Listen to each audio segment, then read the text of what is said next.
주 60년 전후로 해서 베드로가 로마에 도착합니다.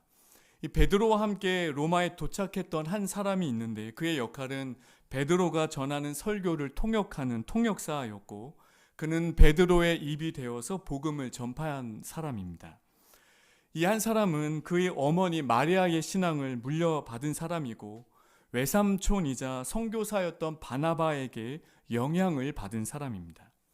히브리식 이름으로는 요한으로 불렸고 이 베드로와 요한이 함께 사역을 하면서 로마로 가게 됐을 때 베드로는 이 요한의 이름을 로마인들이 부르기 쉬운 라틴어로 이름을 하나 지어주게 되는데 라틴어로 마르쿠스, 이태리식으로는 마르코, 영어 성경에서는 마크라고 했고 한국어 성경은 마가라고 번역을 했습니다.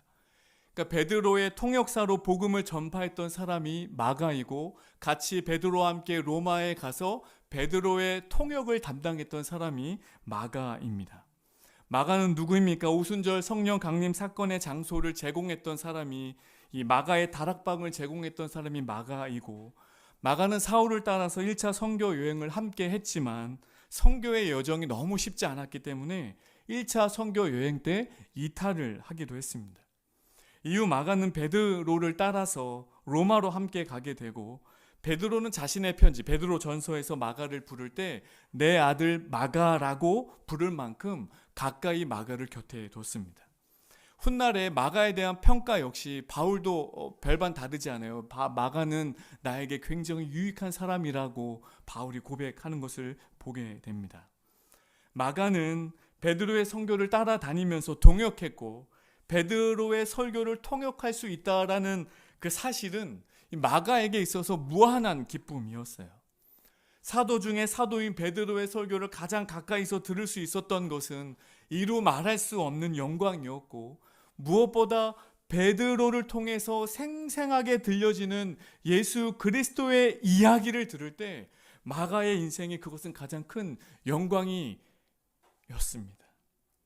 마가는 탁월한 설교자였던 베드로의 가르침과 설교를 통역할 뿐만 아니라 글로도 다 기록을 했는데 마가의 책이 어느 시점이 됐을 때 완성이 됐어요. 그 완성이 됐다라는 소식을 들었던 베드로가 사도의 권위로 마가가 글로 쓴 책을 지지하고 그리고 베드로는 사도의 권위로 그 책을 승인하게 됩니다. 그래서 탄생한 책이 마가복음이에요. 신학자들의 공통된 의견은 사복음서 중에 마가복음이 가장 먼저 기록된 것이라고 다 말하고 있습니다. 그 사실에 비추어 볼 때 사복음서 가운데 이 최초의 복음서가 마가복음이고 마가복음 1장 1절은 가장 먼저 기록된 신약 성경의 말씀이 되는 것이죠. 그래서 1장 1절 말씀을 보시면 하나님의 아들 예수 그리스도의 복음의 시작이다. 그러니까 하나님의 아들 예수 그리스도 복음 시작. 이렇게 1장 1절이 이 세 구절로 기록되어 있는 거예요. 그러니까 하나님의 아들은 무엇입니까? 그리고 예수는 무엇입니까? 예수라는 이름은 우리가 잘 알고 있는 것처럼 2000년 전 당시에 매우 흔한 이름이었습니다. 구약의 여호수아가 신약에 와서는 예수라고 바뀌죠. 그래서 유대인들 중에 모세와 여호수아를 매우 존중하는 아버지들은 자식을 낳으면 아들을 낳으면 모세로 짓든지 여호수아라고 이름을 지었어요. 그래서 그 이름이 너무나도 흔했기 때문에 그래서 당시 사람들은 누구의 아들인지 구별하기 위해 그 앞에 출신지를 붙였어요. 그래서 사람들은 예수를 나사렛 예수라고 부른 것입니다. 나사렛은 매우 작은 어촌 마을입니다. 사람들은 작은 마을 나사렛을 굉장히 무시했어요. 나사렛에서 무슨 선한 일이 날 수 있는가? 라는 말은 나사렛이라는 동네가 정말 볼품없는 동네, 별 볼 일 없던 동네 중에 동네였다.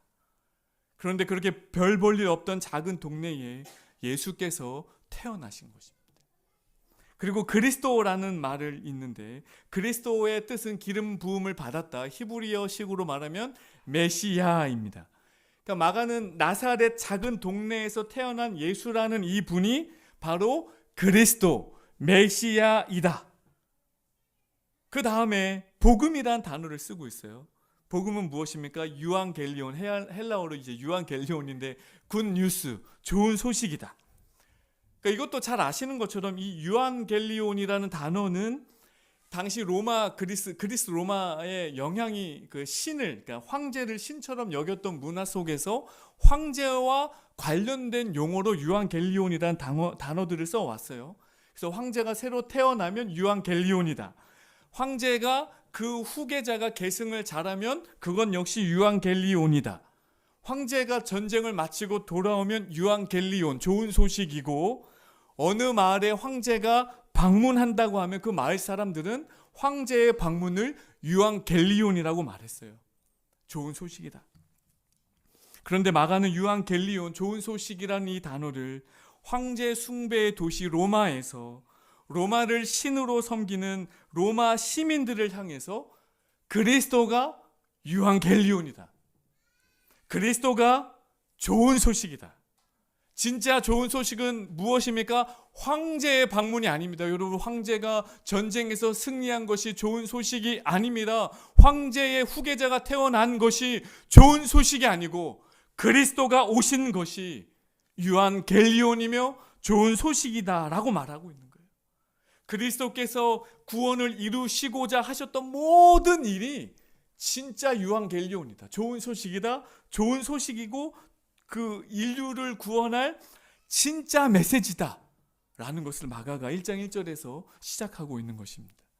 그 다음 단어는 시작이라는 단어인데, 이 헬라어로 이 아르케라는 단어입니다. 아르케라는 단어인데, 이 아르케라는 단어 역시 그 그리스 로마의 그 철학자들이 굉장히 많았잖아요. 아리스토텔레스나 소크라테스와 같은 사람들이 많았는데, 그 우주의 근원을 설명할 때, 그러니까 우주의 제1원인을 설명할 때 아르케라는 단어를 썼어요.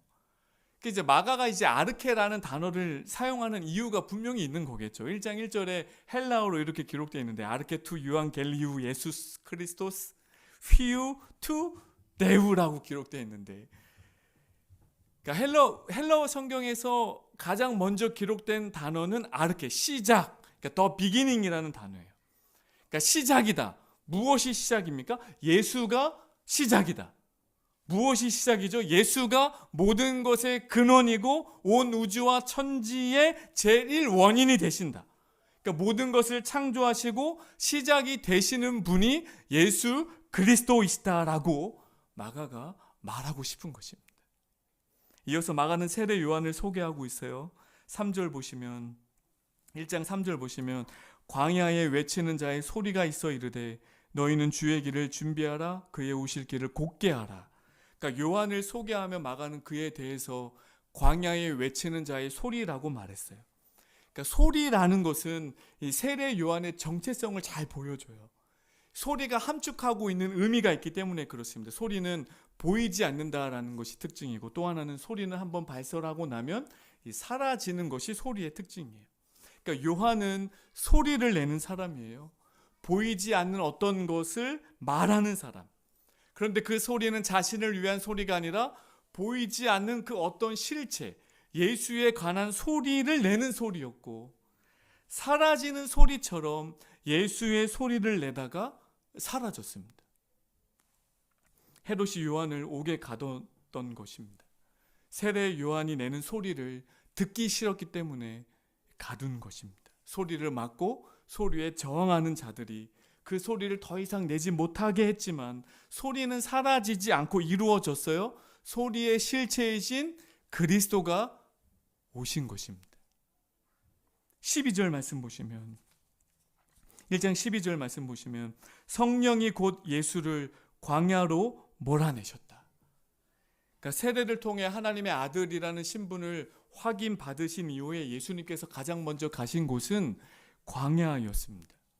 그러니까 가장 먼저 오셔서 공생의 사역을 시작할 때 기득권자들을 무너뜨리기 위해 예루살렘 성전이나 공의회를 방문하신 것이 아니고, 천국 복음을 전파하기 위해서 수많은 인파들이 모여 있는 어떤 곳으로 가신 것이 아니라 예수님은 광야로 가셨습니다. 그러니까 아무도 없는 광야로 가신 거예요. 그렇다면 왜 예수님께서 광야로 가신 걸까요? 2000년 전 당시 유대인들이 가지고 있었던 생각 중에 광야에는 아무도 없다라고 생각을 했습니다. 광야에는 아무도 없고 귀신이 살고 있다라고 믿고 있었어요. 그러니까 유대 사회에서 광야는 귀신의 안식처라는 것이 집단 지성이었습니다.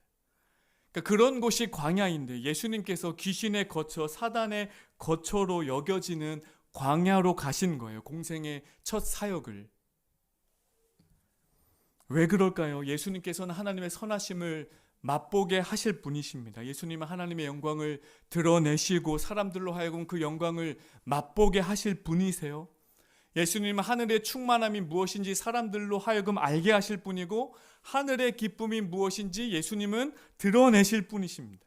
이 땅에 하나님의 나라와 하나님의 통치가 어떤 것인지를 예수를 통해서, 예수님을 통해서 드러내실 것인데, 그런데 세상은 어떻습니까? 어떻게 돌아가고 있습니까? 하나님의 통치를 거부하고 하나님 나라의 오심을 저항하는 세력이 있었다라는 겁니다.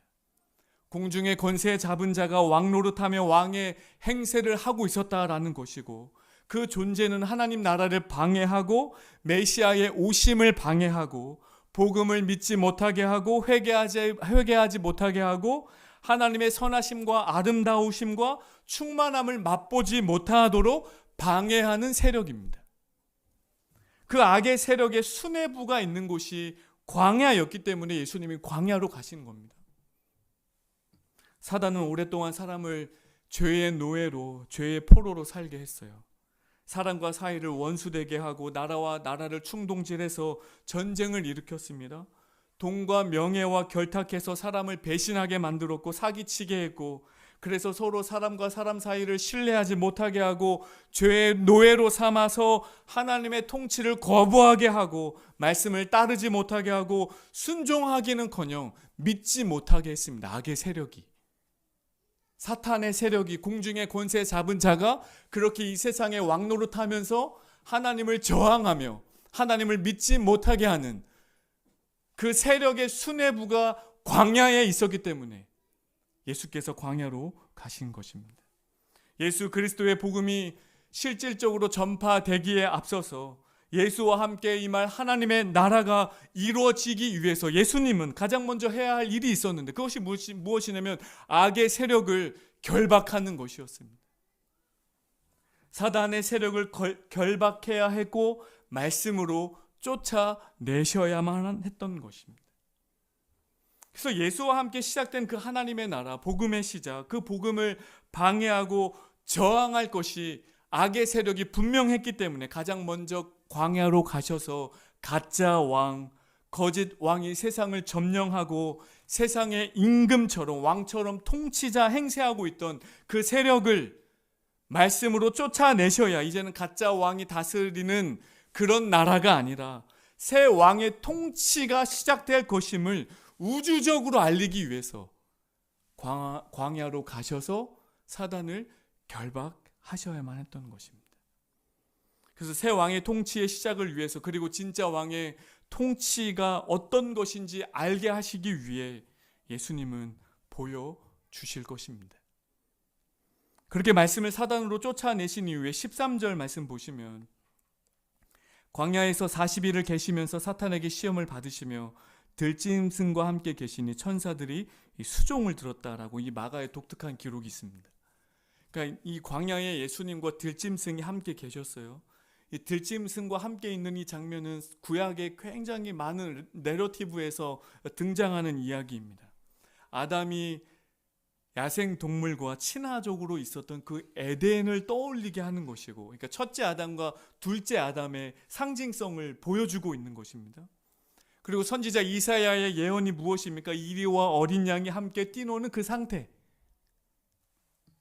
하나님의 나라가 어떤 것인지를 잘 설명해주는, 함께 뛰노는, 강자와 약자가 나눠진 세상이 아니라 함께 뛰노는 그 상태, 그것을 성경에서 무엇이라 말합니까? 샬롬이라고 말해요. 사단의 통치가 물러나자 왕의 통치가 시작됐는데, 왕의 통치, 진짜 왕의 통치가 시작됐을 때 그 땅에 무슨 일이 일어났습니까? 샬롬이 임한 겁니다. 샬롬이. 사단의 통치 아래서 인류는 신음하고 고통당하고 마음의 평화가 없었습니다.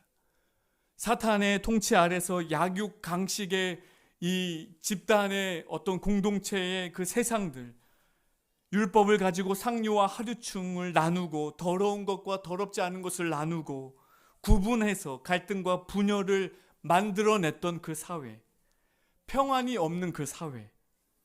그런데 그 거짓 왕의 통치가 물러나고 하나님의 통치가 시작되자 샬롬이 임한 것입니다. 사자와 어린 양이 함께 평화롭게 공존하는, 그래서 누구나 다 평화를 누릴 수 있는 그 상태. 그 예수와 함께 임한 그 하나님의 나라에 샬롬이 있는 것입니다. 그리고 14절을 보시면 이렇게 기록되어 있습니다. 요한이 잡힌 후 예수께서 갈릴리에 오셔서 하나님의 복음을 전파하셨다. 그러니까 요한이 잡혔어요. 그러니까 여기서 말하는 요한은 세례 요한입니다. 세상은, 악의 세력은, 사단은 하나님의 소리를 잠재우려고 메시아가 오는 것을 막아서기 위해 세례 요한을 오게 가둬버렸습니다. 헤롯을 통해서요. 그런데 메시지의 실체셨던, 그러니까 메신저는 끝났지만 그 메시지의 실체셨던 예수님이 오셔서 복음 전파를 시작하시는데, 첫 육성 설교가 15절에 기록되어 있습니다. 예수 그리스도의 첫 육성 설교가 15절에 있는데, 15절 우리 다 같이 한번 읽겠습니다. 15절 말씀입니다. 이르시되 때가 찼고 하나님의 나라가 가까이 왔으니 회개하고 복음을 믿으라 하시니. 그러니까 때가 찼다, 하나님 나라가 가까이 왔다, 회개하고 복음을 믿어라. 그러니까 예수님의 첫 메시지, 그러니까 샬롬을 가져오신 그리스도께서 하신 첫 번째 육성 메시지가 무엇입니까? 때가 찼다라는 거예요. 그러니까 시간이 됐다. 그러니까 올림픽 경기에서 성화봉이 불타오르면 경기의 시작을 알리는 것처럼 인류 역사가 손꼽아 기다리고 기다렸던 그 순간이 왔다. 구약의 예언대로 메시아가 오실 것이라는 그 예언이 시작됐다. 시간이 됐다. 그 때가 됐다. 모든 억눌린 자들이 해방될 때가 됐다. 심령이 가난한 자들의 회복의 때가 됐다. 이제 하나님의 통치의 시간의 때가 됐다. 그리고 예수님 계속 말씀하세요. 하나님의 나라가 가까이 왔다. 왕국이 가까이 왔다. 그러니까 나라라고 번역되어 있는데 왕국의 개념이 더 가깝습니다. 하나님의 왕국이 가까이 왔다. 그러니까 이미 와 있다. 그러니까 누구를 통해서? 예수 그리스도를 통해서 이미 하나님의 나라가 시작이 됐고, 우주적으로 하나님의 나라에 하나님의 통치가 시작됐다라는 말입니다. 하나님의 나라 하면 떠오르는 찬양들이 있어요. 돈으로도 못 가요. 하나님의 나라. 거듭나야 갈 수 있는 하나님의 나라. 그러니까 오래전 이 땅에 살았던 우리의 신앙의 선배들은, 그러니까 6.25도 겪고 또 일제시대를 겪다 보니까 이 땅에서의 삶이 너무 고됐어요. 고난이 많았고 환난이 많았고 고통이 많았습니다. 그런 모든 고통과 고난과 수고가, 환난이 너무 크다 보니 하나님 나라를 너무나도 사모했어요. 하지만 우리의 선조들이 사모했던 그 하나님 나라의 특징은 죽어서 가는 하나님의 나라를 생각했습니다. 그러니까 빨리 이 땅에서의 삶을 마무리하고 저 천국, 하나님의 나라로 가야 된다라고 생각해 왔어요. 그래서 이 땅에서 사는 동안 참자, 인내하자. 그래서 저 천국 가면 모든 것이 다 끝난다 라고 생각해 왔습니다. 그러나 하나님의 나라는, 적어도 우리가 믿는 하나님의 나라는 죽어서만 갈 수 있는 나라가 아닙니다. 죽어서만 경험이 가능한 것이 하나님의 나라가 아닙니다. 이 하나님의 나라에서, 나라라는 이 뜻은, 이 바실레리아라는 이 뜻은 이 통치의 개념이에요. 그러니까 어느 나라가 있고 국경이 있고 그 나라의 왕의 영향력이 미치지 않는 영역이 없는 것처럼, 이 하나님의 나라라는 의미는 왕이 있는데 그 왕의 통치가 미치지 않는 영역이 없다라는 말이에요. 그래서 우리가 믿는 바 하나님의 통치는 우주적이면서 우리의 삶에 가장 가까이 있다라고 말하는 것입니다. 먼 미래에 있는 것이 아니라 지금 이 삶에서 하나님의 나라의 통치가 경험되고 시작되는 것입니다. 그동안 인류를 볼모로 삼아왔던 악의 세력은 하나님의 통치를 거부했습니다. 사단은 하나님의 통치를 거부할 뿐만 아니라 하나님을 믿고자 따르고자 했던 모든 사람들로 하여금 하나님의 통치를 거부하게 만들어 왔습니다. 그렇게 인류를 볼모로 삼아왔던 악의 세력을 그리스도께서 말씀으로 쫓아내시고 결박하신 이를 통해서 하나님의 통치가 예수 그리스도를 통해 온 우주와 온 만물과 온 인류와 그리고 우리가 살아가는 삶의 바운더리 안에 하나님의 직접적인 통치가 실현되는 것입니다. 그렇게 악의 통치가 무력화되고 예수와 함께 시작된 하나님의 나라, 하나님의 통치가 시작이 됐어요. 그러면 하나님의 나라와 하나님의 통치가 임하면 무슨 일이 일어납니까? 배제와 낙인자로 살았던 12년 동안 사회에서 배제당하며 살아왔던 혈류증 여인이 예수를 만나자 온몸으로 홀로 받아왔던 냉담하고 차가운 사람들의 시선이 비로소 끝이 났습니다. 사회적으로 고립되고 사회와 단절되고 사회적으로 무시당했던 베데스다의 38년 된 병자가 예수를 만나자 직접 걸어서 공동체 안으로 들어갔습니다. 경제적 어려움과 절망으로 살아왔던 나인성 과부가 예수를 만나자 절망이 아닌 희망을 발견했고 죽음이 아닌 생명을 경험했고 굶주림과 결핍을 겪었던 백성들이 예수를 만나자 오병이어라는 풍족을 경험했습니다. 갈등이 있는 곳에 하나님의 나라가 임하자 존중과 화해가 일어나고 질투와 미움이 있는 곳에 하나님의 나라와 통치가 임하자 용서와 포용과 사랑이 피어나고 더러운 것과 더럽지 않은 것을 구분하고 이간질하며 수많은 오해를 낳아 싸움과 전쟁을 일삼던 곳에 하나님의 나라가 임하자 샬롬이 임한 것입니다. 약한 자를 이용하고 단점이 있는 자들을 안으로 들어오지 못하게 하고 밖으로 밀어내는 이기적인 사회에 하나님의 나라가 임하자 모든 사람들이 공동체의 일원이 되기 시작하고 제자리를 찾아가기 시작했습니다. 돈을 쫓고 명예를 쫓고 아파트를 쫓느라 발달 장애 학교를 짓는 것을 반대해 왔던 수많은 이 이기적인 사회에 하나님의 나라가 임하면 어떤 일이 일어날까요? 자기 만족을 찾아서 끊임없이 자기의 삶을 바꾸던 사람이 예수를 만나자 돈도 명예도 의미가 없다라는 것을 깨닫고 오직 그리스도 예수 안에서 참된 만족을 누리게 되는 것입니다. 예수와 함께 임한 하나님의 나라, 하나님의 통치, 우리가 다 경험하고 살아가고 있습니다. 그 하나님의 통치와 하나님의 나라는 어디서 가장 많이 경험됩니까? 교회에서 경험되고 교회인 우리가 살아가는 삶의 현장에서 경험되는 것입니다.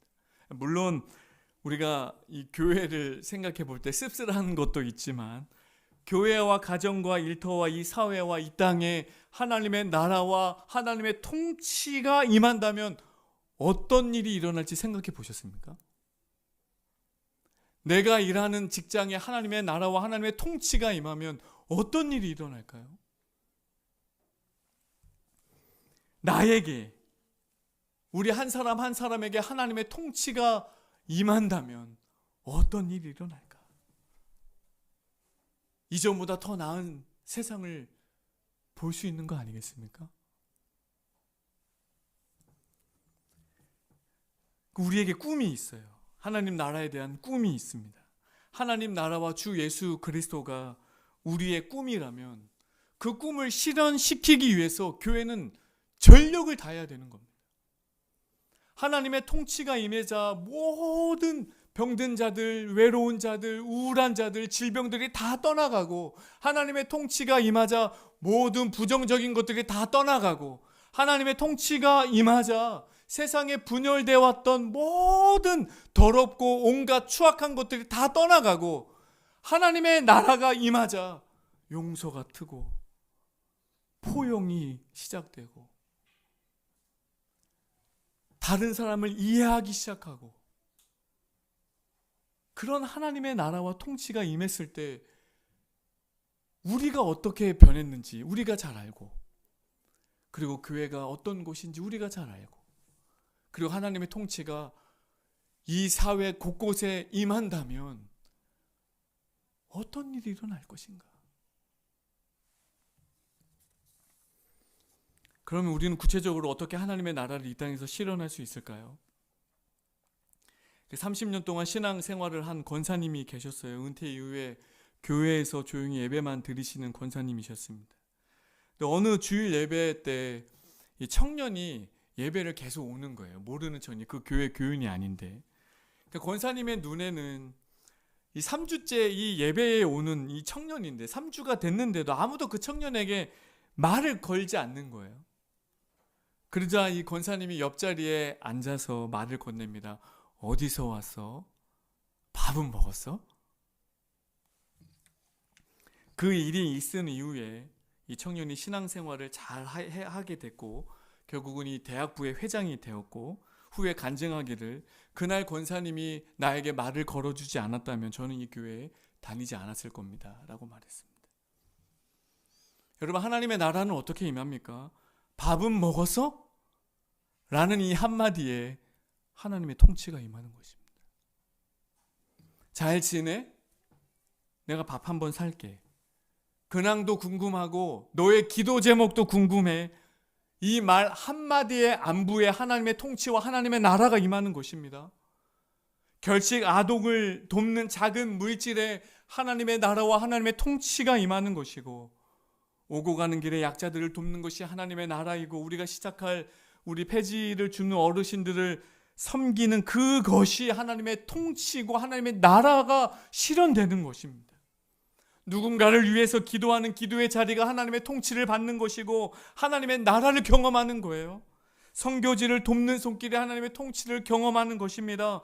갈등보다 화평을 추구하고, 불평보다 감사를 추구하고, 불만족보다 만족을 추구하고, 분냄과 성질보다 인내와 기도로 내가 하나님의 통치를 받고 있다라는 것을 드러내는 것,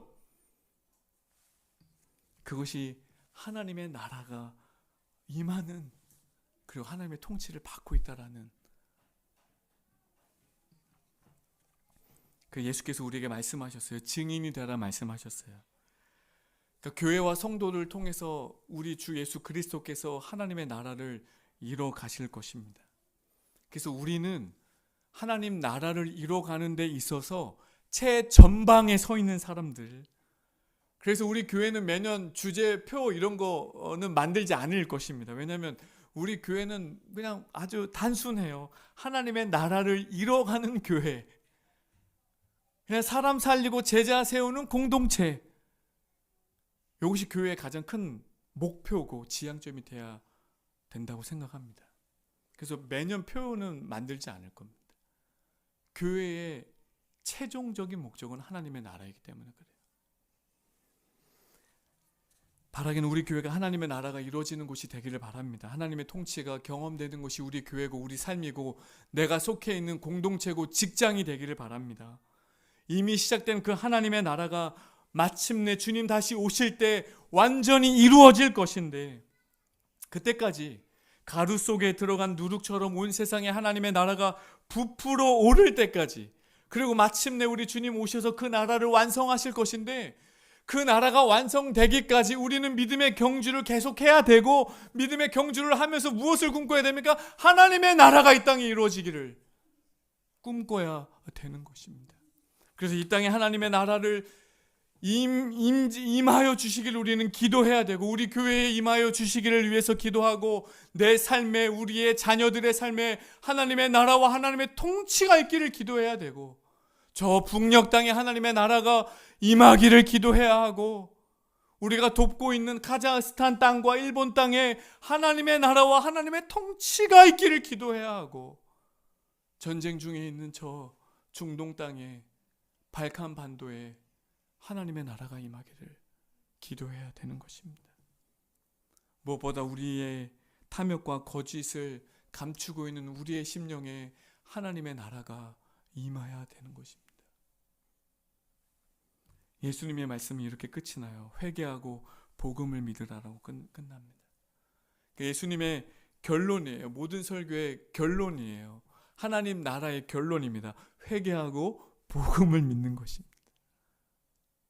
신앙생활은 무엇입니까? 신앙의 연수가 1년이든 20년이든 100년이든 우리가 기억해야 할 복음은 예수가 복음이고 예수가 기준이다.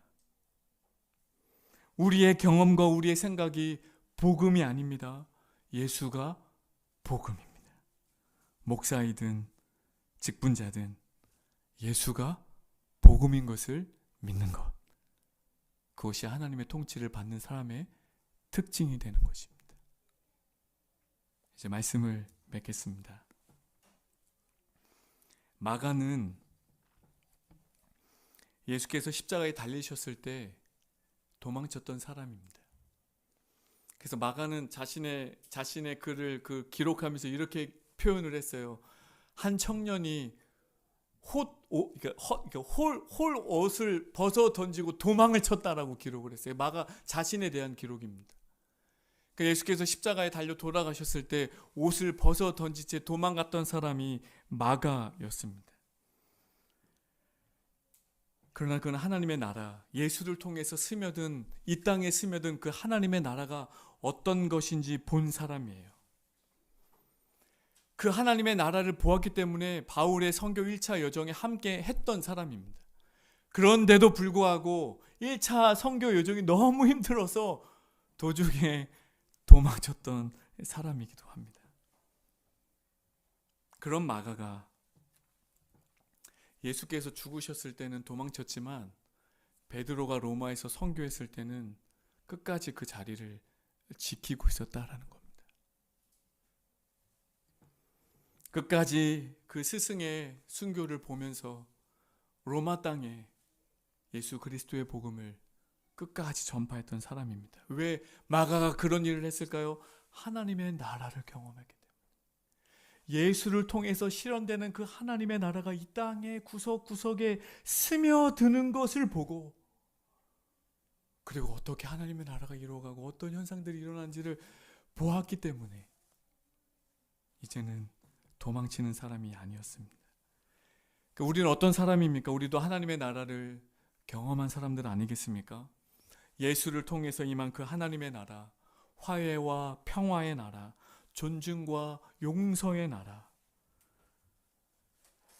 그래서 우리의 삶과 우리의 생각과 우리의 사고와 우리의 행동을 통해서 하나님의 나라가 이루어지면 너무나도 좋겠습니다. 우리가 꿈꾸는 그 하나님의 나라가 지금 이 땅에서 이루어지기를, 우리 교회를 통해서 이루어지고 성도인 우리의 삶을 통해서 이루어지기를 예수 그리스도의 이름으로 축원드리겠습니다. 아멘.